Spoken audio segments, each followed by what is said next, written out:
Hello everyone, welcome back to another video. And in this video, we'll be talking about the structure and functioning of Delhi University. Like, what is the actual structure and how does Delhi University actually functions?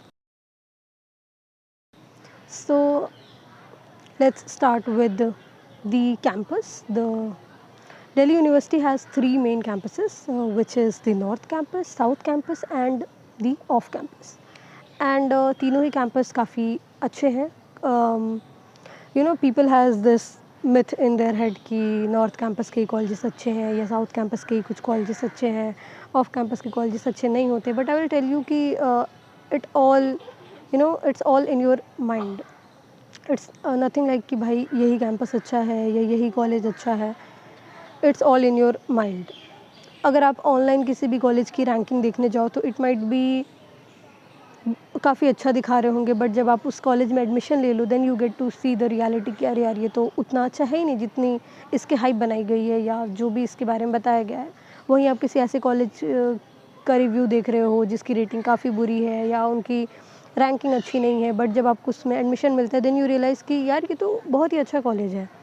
तो it's not always about the ranking and the reviews. It's also the experience that you get in that particular college. So I don't really feel कि कोई college या कोई campus एकदम बहुत ही अच्छा है या बहुत ही ख़राब है. सो या तीन कैंपसेस है अपने, north campus, south campus end off campus. And इसमें काफ़ी ऐसे कॉलेजेस हैं जो बहुत ही अच्छे हैं एंड कुछ कॉलेजेस हैं जो ऑफ कोर्स शायद उतने अच्छे नहीं हैं, बट स्टिल ये तीन कैंपसेस आपको दिल्ली यूनिवर्सिटी में देखने को मिलते हैं. एंड प्लस मैं आपको बता दूं कि दिल्ली यूनिवर्सिटी में केवल ये कैंपसेस ही नहीं है, we also have evening colleges. मतलब कि कुछ कॉलेजेस ऐसे हैं जिसमें आपको इवनिंग एंड मॉर्निंग शिफ्ट्स देखने को मिलती हैं. फॉर एग्जांपल PGDAV है, दयाल सिंह कॉलेज है, देन मोतीलाल नेहरू कॉलेज है, और तो मुझे अभी नहीं याद आ रहे, but I try to list it here कि कौन से ऐसे कॉलेजेस हैं जिसमें मॉर्निंग प्लस इवनिंग शिफ्ट्स आपको प्रोवाइड की जाती है. एंड एक और फिर आपको कन्फ्यूजन आएगा कि मॉर्निंग और इवनिंग शिफ्ट क्या है. तो it is basically just the timing कि मॉर्निंग शिफ्ट आपकी आई थिंक 8 o'clock टू 1 और 2 o'clock तक चलती है, एंड देन फिर 2 बजे से लेकर के आई थिंक 5 तक इवनिंग शिफ्ट चलती है. I am not very sure of it, but this is the rough timing which I can tell you कि इसी टाइमिंग के अराउंड में मॉर्निंग एंड इवनिंग शिफ्ट चलती है. इवनिंग शिफ्ट का ये मतलब नहीं है कि एकदम मतलब 5 बजे से आपकी क्लासेस चलेंगी रात के 8-9 बजे तक. ऐसा बिल्कुल नहीं है. वो 2 बजे से लेकर के मैक्सिमम आई थिंक 5 और 5:30 तक क्लासेस चलती होंगी. एंड इन जनरल अगर देखें तो दिल्ली यूनिवर्सिटी के कॉलेजेस में जो जिनमें मॉर्निंग एंड इवनिंग शिफ्ट्स नहीं है, जिनमें नॉर्मल शिफ्ट है, for example LSR, Hindu, Miranda, Hansraj, Ramjas, इस टाइप के जो कॉलेजेस हैं, इन सब में आपको एक ही शिफ्ट के एक ही शिफ्ट देखने को मिलता है, विच इज़ एट हमारे कॉलेज की अगर मैं बात करूँ LSR की, तो it starts at 8:45 and it ends till 5:30. तो 5:30 एंड कभी कभी थोड़ा और एक्सटेंड भी हो जाता है. इसके बाद let us talk about the courses that are available in Delhi University. तो डिफरेंट कोर्सेज आपको देखने को मिल जाते हैं.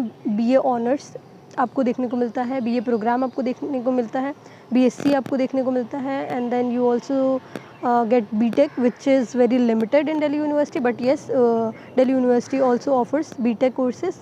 Plus you also have professional courses like journalism, law, which is only provided for PG students as far as I know, and BCom courses, of course, how can I forget BCom भी है Delhi university में. And SRCC is one of the well known college for BCom courses. But I would also say कि not just SRCC, there are also many different colleges जो कि आपको BCom के काफ़ी अच्छे काफ़ी अच्छा BCom आपको प्रोवाइड करेंगे. Like the level which you are expecting वो आपको बहुत से ऐसे कॉलेजेस में देखने को मिलता है. Plus of course SRCC is one of the best for BCom courses.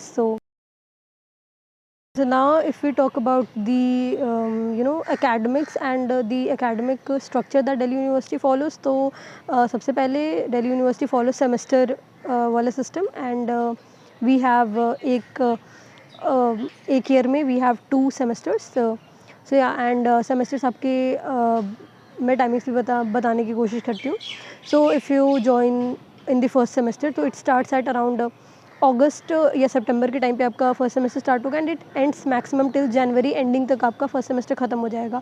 And the second semester starts उसके तुरंत बाद ही, जैसे ही ख़त्म हो उसके 1-2 दिन में ही स्टार्ट हो जाती है. And it also depends on the colleges as well कि कौन सा कॉलेज कितनी जल्दी स्टार्ट करना चाहता है सेमेस्टर. मतलब जैसे अगर आपका फर्स्ट सेमेस्टर ख़त्म हुआ एंड देन उसके तुरंत बाद 2-3 दिन बाद ही स्टार्ट कर सकते हैं, या फिर वो 1 हफ्ते तक थोड़ा सा क्लासेस दे से कि अच्छा चलो ठीक है वी कैन स्टार्ट इट कुछ दिनों के बाद. सो ऐसा भी होता है. Okay, and then your second semester starts at फरवरी के बिगिनिंग से आपका सेकंड सेमेस्टर स्टार्ट हो जाता है and then it ends till मई और जून तक आपका वो ख़त्म हो जाता है. And then you also get a break of around 1 और 1.5 मंथ्स, जिसमें I feel Delhi university provides you the summer break for summer internships, ताकि आप उस टाइम पे इंटर्नशिप्स करो and you can enhance your resume CV whatever you say it.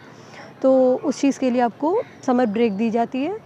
And yeah, this was the semester structure. And plus if you talk about the course and the subject structure, तो उसमें we have, अगर if you are doing an honors course, तो उसमें you have honors के 3 subjects. And after the implementation of the NEP, we have additional 3 more subjects, which is SEC, WAC and AEC. And plus we also have general elective which is G. एंड अगर आप किसी course में 7 semesters तक उस particular जी को ही continue करते हो, then you can also get a minor degree in that particular your GE subject. So yeah this was for GE and your core subjects which is your honours के 3 paper होते हैं. And plus you have SEC, VAC and AEC.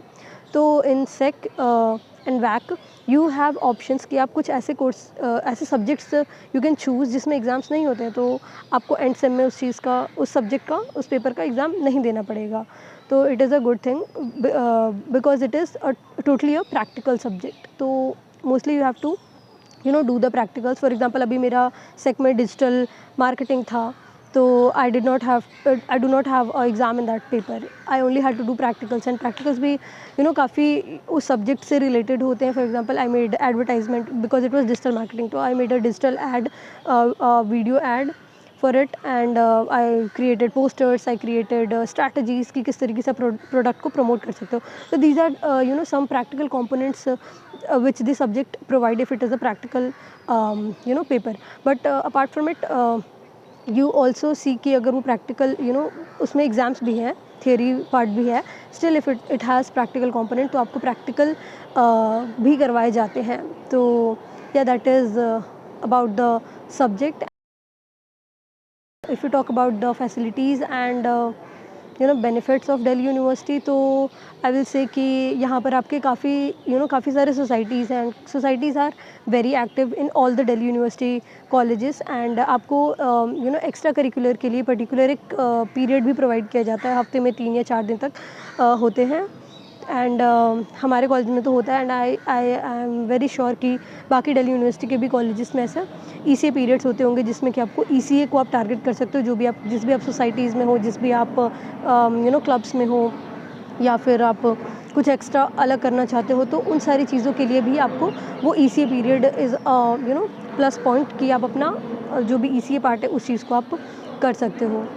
So yeah, and I would also suggest कि अगर आप Delhi university में आते हो तो you should take part in some ECA activities because it would enhance your abilities, it will give you a better experience. And plus Delhi university के सारे colleges में फेस्ट होता है, तो अपने अपने कॉलेजेस में अलग अलग फेस्ट होते हैं. And it is also open to all the colleges. कुछ कॉलेजेस में ऐसे होता है कि वो इट इज़ रेस्ट्रिक्टेड कि नहीं, बाहर के बच्चे नहीं दूसरे कॉलेजेस के बच्चे नहीं आ सकते. एंड प्लस कुछ ऐसे रेस्ट्रिक्शंस होती है, तो अगर हम उन सारी चीज़ों को भी एक्सक्लूड कर दें तो आपको फेस्ट मिलता है. मतलब एवरी कॉलेज है offers fest. And hostel facilities भी कुछ दिल्ली यूनिवर्सिटी के कॉलेजेस में है, not all the colleges but yeah some colleges offer. And I am not very sure कि ये सारे कॉलेजेस में होता है या नहीं, बट हमारे LSR में हॉस्टल फैसिलिटी अब तो नहीं मिलती, बट जब मिलती थी तब वो केवल फर्स्ट ईयर के स्टूडेंट्स को मिलती थी. तो this was all about the facilities and a short brief about it. And I hope this video was helpful for you. Let me know what video you want इसके बाद. So thanks for watching. Bye bye.